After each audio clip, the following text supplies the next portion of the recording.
का पेट हमेशा खराब रहता था। वो हर समय गंदी बदबू वाली गैस छोड़ता था, इसलिए उसे कोई काम नहीं देता था। 2 दिनों से उसे कोई काम नहीं मिला। पुट्ठा घर पर। अरे शर्मीली, जरा बाजरे की रोटी के साथ कच्चे प्याज की चटनी कूट दो। कसम से लस्सी के साथ आनंद आ जाएगा खाने में। बस यही कमी रह गई है ना। मोहल्ले वालों ने वैसे ही मेरा जीना हराम कर रखा है कि वो देखो पद्दड़ पुट्ठा की बीवी आ गई बोल बोल कर। तुम उनकी बातों में ध्यान मत दो, बस चटनी बना दो। सच में जी, आपकी छोड़ी बदबू से सारे मोहल्ले वाले परेशान हैं। आप किसी वैद्य से मिलो ना। तभी पुट्ठा थोड़ी सी जगह बनाते हुए एक लंबी गैस छोड़ता है। लो कर दिया काम। किसी दिन पाते हुए कपड़े खराब कर लोगे। बदबू तो देखो। देखो जी, मैं अपनी माँ के घर जा रही हूँ और तब तक नहीं आऊंगी जब तक आप अपनी इस बीमारी का इलाज नहीं करवा लेते। और हाँ, अपने साथ क्रिस्टल को भी ले जा रही हूँ। ऐसा मत करो शर्मीली। क्रिस्टल, तुम तो रुक जाओ। पापा नहीं, मैं आपकी बदबू में नहीं रह सकता। चलो मम्मी, जल्दी नानी के घर ही चलते हैं। ये बोलकर दोनों घर से निकल जाते हैं।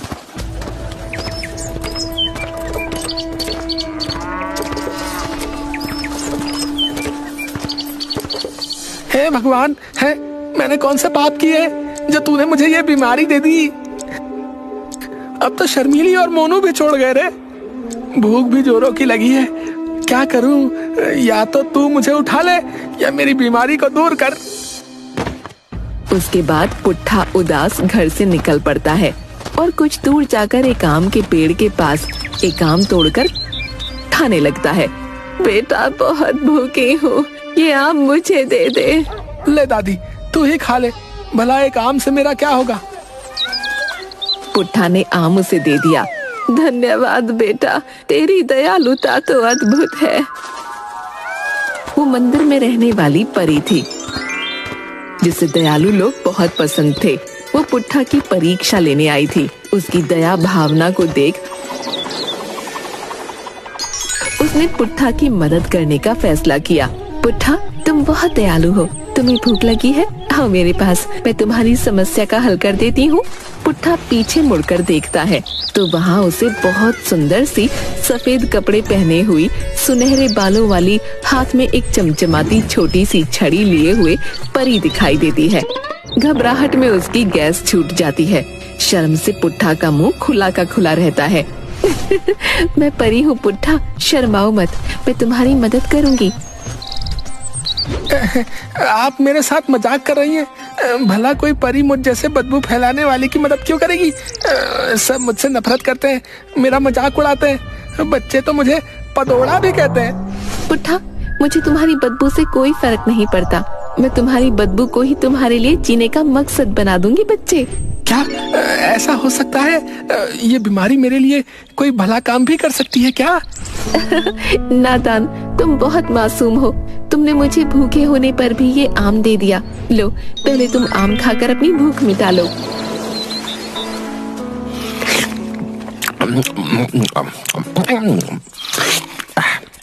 परी माँ, ये आम तो बड़ा ही स्वादिष्ट है। इतना मीठा आम मैंने कभी नहीं खाया। आहा। बेटा, यही आम तेरा आशीर्वाद बनेगा। सुनो पुट्ठा, तुमने जो आम खाया है ना, वो कोई मामूली आम नहीं है, वो एक जादुई आम है। कल सुबह जब तुम शौच करोगे तो शौच की जगह तुम्हें इसके बदले एक सोने का आम मिलेगा। सोने का आम? और पीछे से? नहीं परी जी, मैं इतना दर्द कैसे? नहीं। अब हर रोज सुबह बदबूदार गैस छोड़ने के बाद तुम शौच के लिए जाना और तुम्हें एक चमचमाता हुआ असली सोने का आम मिलेगा, जिसे बेचकर हर इच्छा पूरी कर सकते हो और एक बहुत बढ़िया आदमी बन सकते हो। घबराना नहीं, आम तुम्हें कोई दर्द नहीं देगा। क्या आप सच कह रही हैं? ऐसा ही होगा ना? पुट्ठा की गैस फिर छूट जाती है। इस बार परी भी नाक बंद कर लेती है। हे राम, ये गैस देखिए, आपने भी नाक बंद कर ही ली। नहीं पगले, मैं तो इसकी आवाज से घबरा गई। परी माँ कुछ करिए। मेरी इस बीमारी से सब परेशान होकर मुझे ना पदोड़ा पदोड़ा बुलाते हैं। मेरी शर्मीली भी।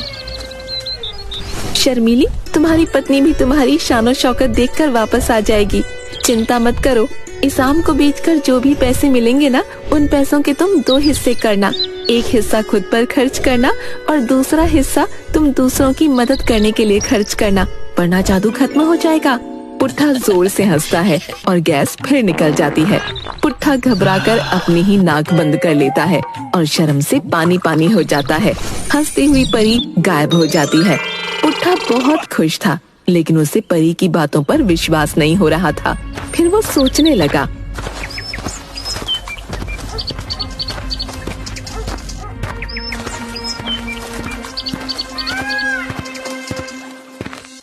सोने का आम जो है कैसा दिखता होगा? वो छोटा होगा या बड़ा?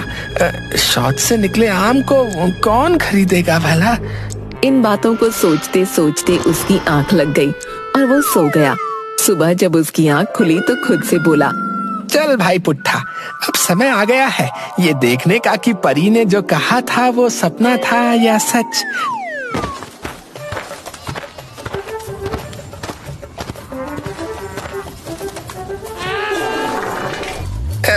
लगता है सोने का आम बाहर आ गया है। देखूं जरा। पुट्ठा हैरान हो जाता है। वहाँ पर एक सोने का बड़ा सा आम पड़ा था। उसकी खुशी का कोई ठिकाना नहीं रहा। वो नाचने लगा। कमाल है। भगवान परी ने भी मेरी मदद करने के लिए क्या रास्ता ढूंढा है। अगर मुझे सोने का आम देना ही था तो कोई और रास्ता ढूंढ लेती। पर ठीक है, मुझे तो अपनी गैस से प्यार हो गया है। अब जब ये आएगी सोना लाएगी, सोना ही सोना होगा। पुट्ठा उस आम को शहर में बेचने निकल गया। रास्ते में उसका दोस्त कनुआ नाई मिला। अरे पादो भाई, कहाँ जा रहे हो? इतना मटक कर। शहर जा रहा हूँ, ये देखो सोने का आम बेचने। अरे अब तो भाभी जी और मोनू घर पर हैं नहीं, तो मोनू के खिलौने बेचना शुरू कर दिए हो का? अबे जाकर लोगों की हजामत बना, दिमाग खा रहा है। अबे पदोड़े, कर दिया अपना काम। नाक सड़ गई भैया। जा भाई जा, जहाँ जा रहा था। छी छी छी छी। आया मजा है? थोड़ा सा और सूंघता जा। है ले सूंघ ले। कभी कभी ऐसे लोगों के लिए तो ये बढ़िया हथियार है मेरे पास है। सुनार की दुकान पर पहुंचकर, सेठ जी, मेरे पास कुछ सामान है जो मैं बेचना चाहता हूँ। ठीक है, दिखाओ क्या बेचना है। ये सोने का आम।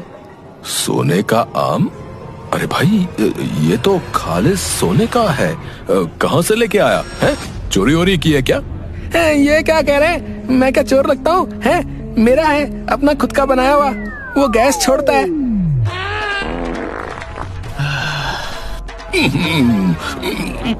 छी छी छी छी, इतनी गंदी बदबू। कुछ भी कहो, पर मेरी गैस के बारे में कुछ ना कहना। ये मेरी माई बाप है। गैस माई बाप है? अरे भले आदमी, दिमाग तो ठीक है? तुम्हें देखकर तो नहीं लगता कि ये सोने का आम तुम्हारा होगा, पर मुझे क्या। सेठ ने सोने के आम की जांच की। वो असली सोने का निकला। उसने पुट्ठा को उस आम की अच्छी कीमत दी। धन्यवाद सेठ जी, रोज एक आम निकलता है, सब आपको ही दूंगा। है निकलता है? क्या कोई खान है क्या? हाँ, खान ही समझो। अपनी खान साथ ही चलती है।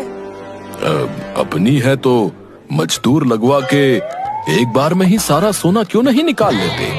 अरे बाप रे, क्या कह दिया, दर्द ही उठ गया अंदर तक। चलता हूँ, कल आऊंगा। दुकानदार उसे हैरानी से देखने लगा। पुट्ठा ने सोचा, पहले खुद के लिए कुछ नए कपड़े ले लेता हूँ, नहीं तो लोग मुझे ऐसे ही भिखारी समझेंगे। हैं? मुझे तो आगे भी आम को बेचने शहर आना ही होगा। वो कपड़ों की बड़ी सी दुकान। भिखारी है, चल बाहर निकल। कहाँ दुकान के अंदर चला रहा है? चल। ए, ढंग से बात करो, मैं कोई भिखारी नहीं हूँ, मैं यहाँ कपड़े खरीदने आया हूँ। तुम्हारे पास कपड़े खरीदने के लिए पैसे भी हैं? अपनी औकात के हिसाब से दुकान में आओ, चलो। अरे ओ रामू शामू, इस भिखारी को उठाकर बाहर फेंक दो। न जाने कहाँ कहाँ से चले आते हैं भिखारी कहीं के। चल। पुट्ठा कुछ कहता उसके पहले ही वो दुकान के बाहर फेंका जा चुका था। तभी वहाँ एक कुत्ता आया और उसने टांग उठाकर पुट्ठा के ऊपर सूसू कर दिया।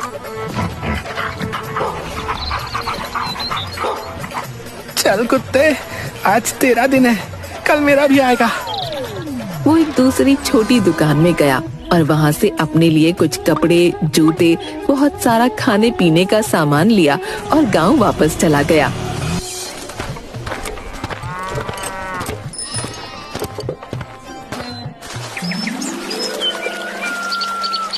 दूसरे दिन पुट्ठा को फिर से एक सोने का आम मिला और परी के कहे अनुसार गांव में वो गरीबों की मदद करने निकल पड़ा।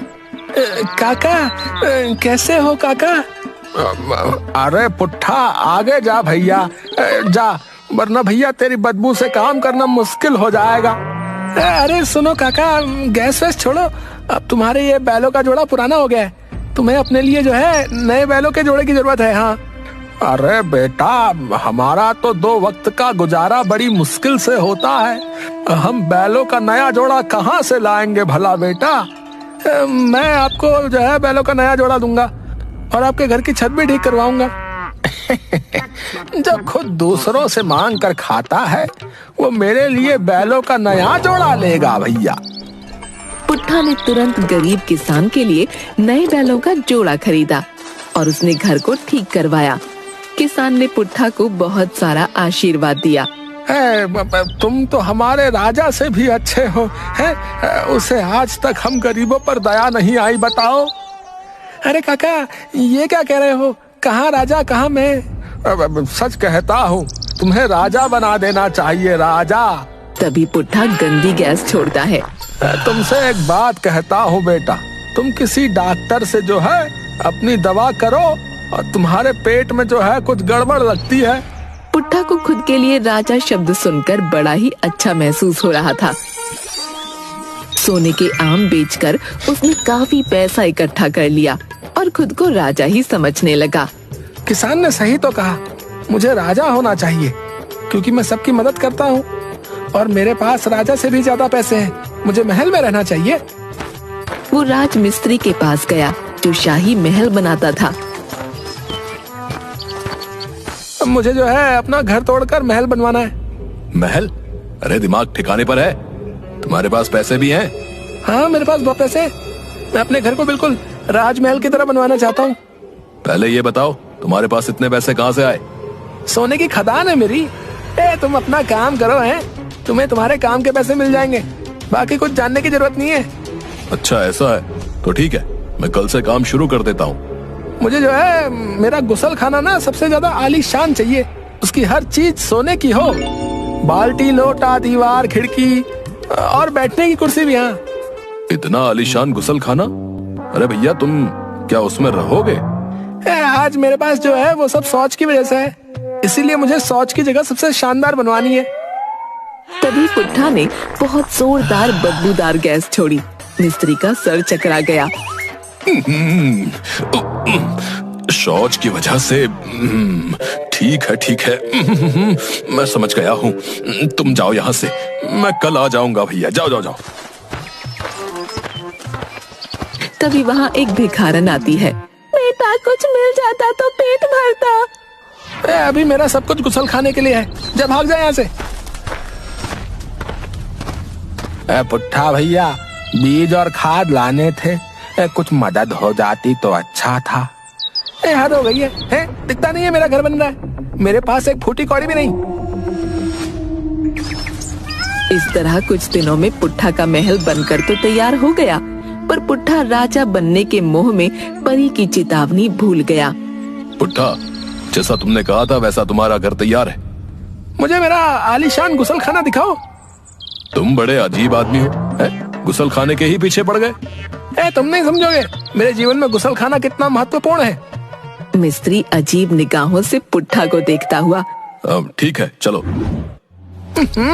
ये क्या है? ये तो बहुत ही साधारण है। तो एक काम करो, इसे फिर से बनाओ। मुझे लगता है तुम पागल हो गए हो। हम जिस काम के लिए यहाँ आते हैं वो काम करके जल्दी बाहर भागते हैं। तुम्हें तो गैस की बीमारी भी है। तुम्हें यहाँ क्या चाहिए? कुछ दिनों बाद मिस्त्री फिर आया।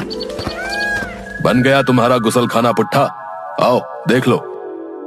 हाँ, अब ठीक है। पर तुम एक काम करो, यहाँ जो है ना, यहाँ एक आराम कुर्सी लगवा दो। आराम कुर्सी? पुट्ठा ने फिर से एक बदबूदार गैस छोड़ी। मैं समझ गया, मैं कुर्सी लगवा दूंगा। और वहाँ से भाग गया। गांव के लोग बड़े हैरान थे। इस भिखारी ने इतना शानदार महल कैसे बनवा लिया? और लोगों को पुट्ठा के आलीशान गुसल खाने के बारे में भी पता चलने लगा।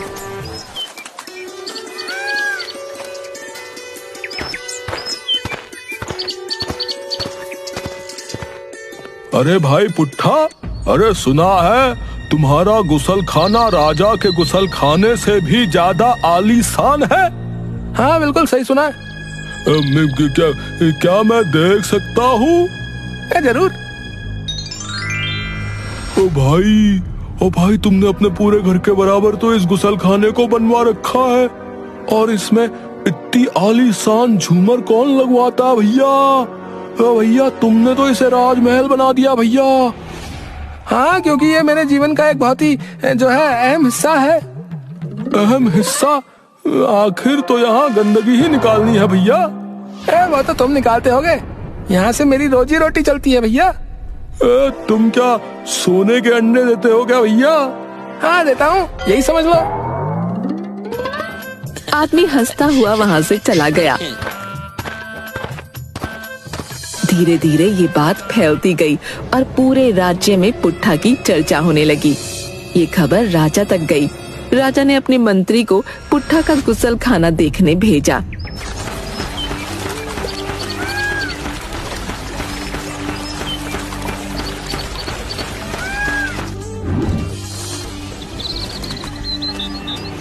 मैं राजा का खास मंत्री हूँ। पधारिए मंत्री जी। तभी उसकी गंदी गैस निकल गई। मंत्री ने नाक बंद कर ली। मुझे तुम्हारे गुसल खाने में जाना है। क्या आपको शौच लगी है? नहीं, बस मुआयना करना है। जरूर देखिए। मंत्री नाक बंद करके गुसल खाने के अंदर जाता है। अब ये गुसल खाना है? जी मंत्री जी, ये गुसल खाना है। मंत्री वापस आकर राजा को बताता है। क्या वो कोई राजकुमार है? वो एक अनाथ गरीब लड़का है। ना जाने कहां से उसके पास रातों रात इतने पैसे आ गए हैं कि उसने इतना आलीशान महल जैसा घर बनवा लिया, और घर से भी ज्यादा आलीशान गुसल खाना। महाराज, मुझे वो कोई जादूगर लगता है। देश को खतरा हो सकता है। राजा आदेश देते हैं कि पुट्ठा को लाया जाए।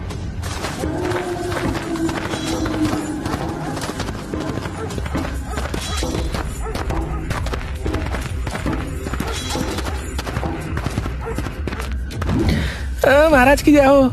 आपने मुझे यहाँ क्यों बुलाया? क्या आप मेरा गुसल खाना देखना चाहते हैं? तो उसे देखने के लिए तो आपको घर आना होगा।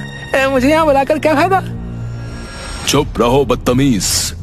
मुझे ये बताओ, तुम्हारे पास इतने पैसे कहाँ से आए? राजा को गुस्से में देखकर पुट्ठा थोड़ा डर गया और उसने सारी सच्चाई राजा को बता दी।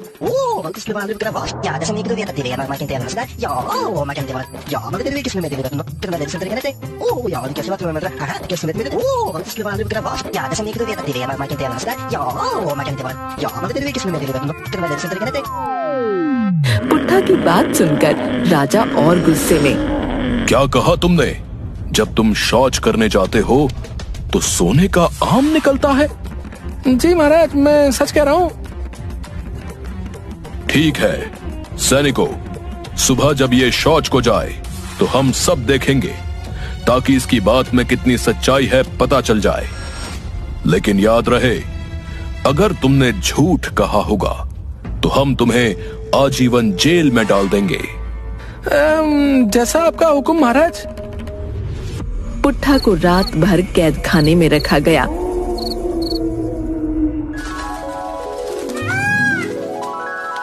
दूसरे दिन सुबह उसे एक बड़े से मैदान के बीच में शौच करने को कहा गया।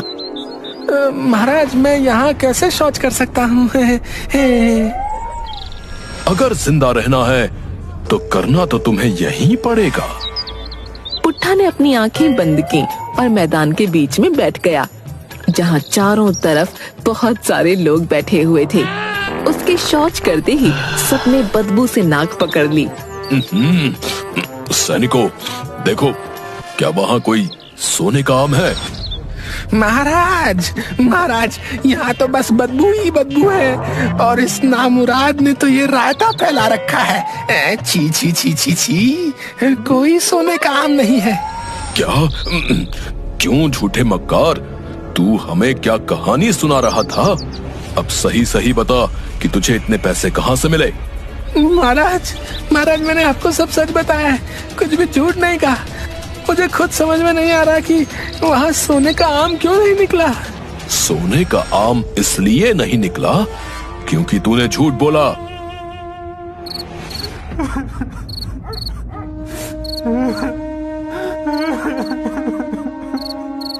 एक हिस्सा खुद पर खर्च करना और दूसरा हिस्सा तुम दूसरों की मदद करने के लिए खर्च करना, वरना जादू खत्म हो जाएगा। मुझे लालच नहीं करना चाहिए था। अगर गरीबों की मदद करता रहता तो मेरी शर्मीली और क्रिस्टल भी मेरे साथ होते।